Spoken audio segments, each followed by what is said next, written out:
someone really to recover, they've got to be willing. What can you say or do as a family or friend to maybe either, number one, figure out if they're at that place, or number two, kind of help them over the fence a little bit to be at that place? Yeah, that's a really tough question. Until they become 18 years old, I mean, your hands are locked as a parent. You know, it goes back to what we were talking about. You need to be involved with your kids. You need to have open communications. You need to find out what friends are.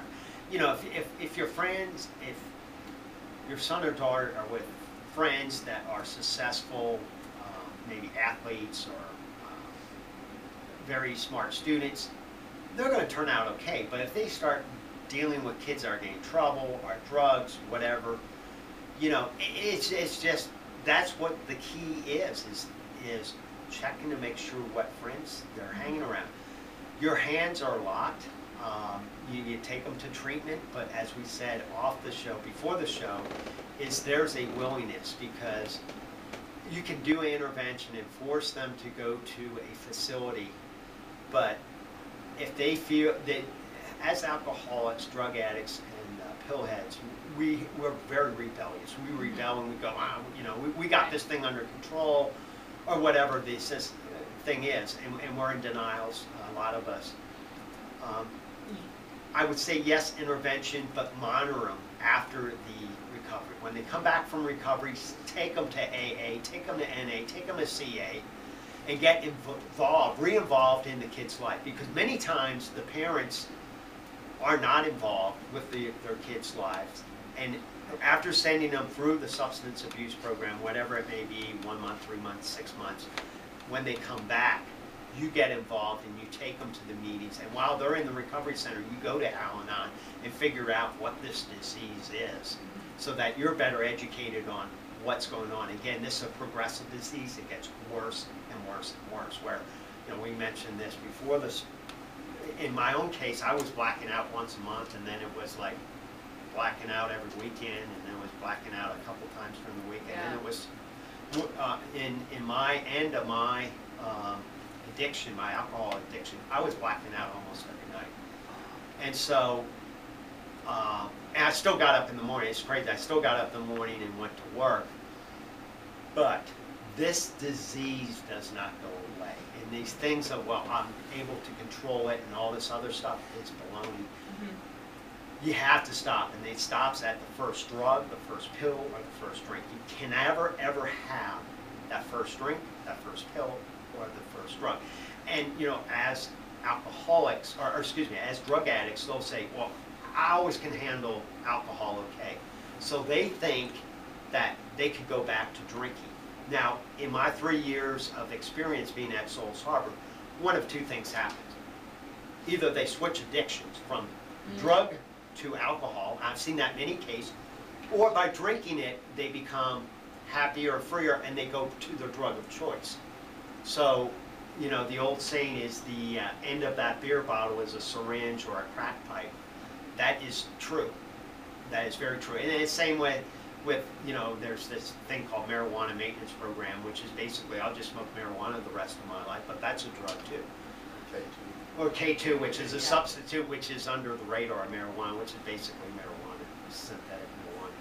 So. You know, one thing else that would help with parents talking with their kids is I realize that we parents want to protect our image because we want to be held in high esteem.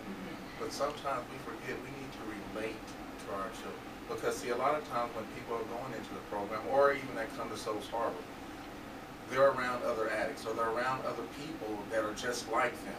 Right. How can your child come to you with an issue if you can't say, well, you know what, let me tell you a little bit about history about me. When I was your age, I went through this experience. This is where it led me. So I can relate with you while you're going through your experience. But if you never sit there, you're always like, and you know you got these, what they get, some bones in the closet or whatever, and you'll never relate to your child, then they're going to find other people they're going to relate to. And I find that with a lot of people that their parents don't want to or friends of mine, they don't want their kids to find out because their kids said, well, you did it, so I can do it too. But yeah, I did it and it led me here. You're Didn't doing turn it. out well. Yeah, Right. so you're playing with it. So I know what you're going through. Don't think you're BSing me. I know what you're Right. going through. Don't think just because you're doing some new fancy way, I did this back then. And that's what helped me with my kids. That's very enlightening. That's true, because I know that, you know, in thinking back to my days, yeah, you're right. There's some things that I wouldn't want to speak about, but you're right. If you're going through that. If you've been through it, they need to know. Yeah. That's a very good point. All right. What about when we have people that are older than 18 that maybe don't live with us, that we get signs from that are going through, and we feel as the people around them that know them the best that something's not right and they need help. What do we do? I mean, again, I know it goes back to whether or not they're ready, but is there something we can say or do to help them realize they've reached rock bottom, or it's all on them? Turn them off. Yeah, well, you know, and that's the next topic was enabling. You know, what is enabling? And I use the analogy of a car, right? So gasoline enables the car to go, right? Right. Now, does water enable the car? No. Yes, it does, because of radiator. Oh, okay. Right, Well, that so- shows my car knowledge. Well, but still, that's the typical reaction. We think, oh, a car can't run on it only runs on gasoline. But the point is there's direct enabling and indirect enabling. So direct enabling is what I call the gasoline to the engine. The indirect is the water to the radiator. Okay. So direct one would be just giving them money, all right? And I tell parents, well, why are you doing that? Why not just give the money to the drug dealer? Or why not just give them a weekly check to the drug dealer? Because that's basically what you're doing anytime you give them money. So that's the gasoline, all right? Money is a big trigger. The indirect ones is basically like paying for a lawyer's court costs, Oh. right? Right. Because your son or daughter is in all this trouble because of their own actions, right? Mhm. And that teaches the 18-year-old or 20-year-old or 30-year-old or 40-year-old, mommy and daddy are going to be responsible for your inappropriate actions, okay? And so there's many different indirect things that we do, even providing rent. I know some 40-year-olds where their mom and dad are still paying the rent, you know? Wow. And so those are indirect. They aren't actually giving the money, but they're paying directly to the apartment facility.